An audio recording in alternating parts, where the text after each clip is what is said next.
35 minute کی flight, صبر اور تحمل کی ایک کہانی۔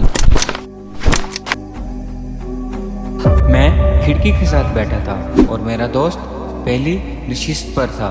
درمیان والی سیٹ خالی تھی۔ میں نے ایئر ہوسٹس سے پوچھا، کیا ہم دونوں اکٹھے بیٹھ سکتے ہیں؟ فضائی میزبان نے مسکرا کر جواب دیا، سر یہ سیٹ بک ہے، آپ ٹیک آف کے بعد مسافر سے سیٹ ایڈجسٹ کر لیجئے گا۔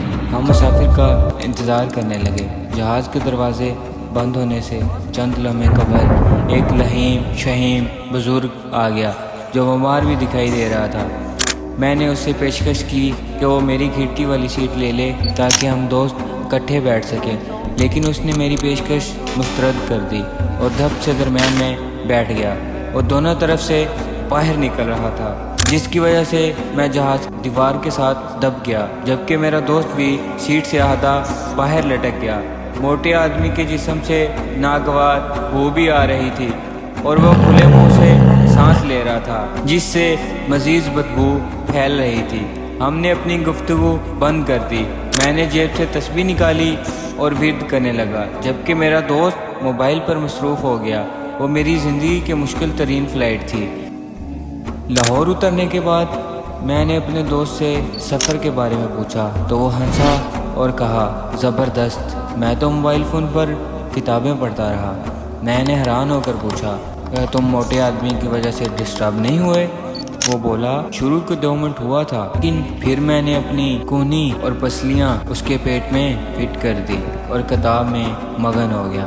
میں نے پوچھا، اور بدبو؟ وہ بولا، شروع میں تھی مگر کتاب میں گم ہو جانے کے بعد بدبو محسوس نہیں ہوئی۔ میں حیرت میں تھا، جبکہ میرا دوست ہنستے ہوئے بولا، ہم اس موٹے کے 35 منٹ کے ساتھی تھے۔ وہ آیا، بیٹھا، جہاز اڑا اور پھر الگ ہو گئے۔ اگر تم ان 35 منٹ کو ایڈجسٹ کر لیتے تو تمہیں کوئی تکلیف نہ ہوتی۔ اس نے مزید کہا، ہماری ہر تکلیف کا ایک ایکسپائری ٹائم ہوتا ہے، اگر ہم اس ٹائم کا اندازہ کر لیں تو ہماری تکلیف کم ہو جاتی ہے۔ میں نے بھی یہی کہا، صرف 35 منٹ کی تکلیف تھی۔ میں نے کتاب پڑھنا شروع کر دی اور تکلیف خود بخود ختم ہو گئی۔ تمہیں بھی یہی سیکھنا چاہیے کہ تکلیف کا دورانیہ کیلکولیٹ کر لو اور تم میری کام میں لگ جاؤ، تمہاری مشکل آسان ہو جائے گی۔ یہ فلسفہ میں نے اپنے والد سے سیکھا تھا، جو ہمیشہ یہی کہتے تھے کہ ہر تکلیف کا وقت مقرر ہوتا ہے اور ہمیں اپنی زندگی کا مزاج خراب نہیں کرنا چاہیے۔ زندگی ایک مختصر سفر ہے اور اگر ہم شکایتیں کرتے رہے تو ہم اپنی منزل تک نہیں پہنچ پائیں گے۔ جو وہ گاڑی میں بیٹھ کر چلا گیا تو میں اس کے الفاظ پر غور کرتا رہا۔ آج بھی جب کبھی میں کسی مشکل میں ہوتا ہوں تو دل میں یہی دہراتا ہوں کہ یہ بھی 35 منٹ کی فلائٹ ہے اور جلد ختم ہو جائے گی، انشاءاللہ۔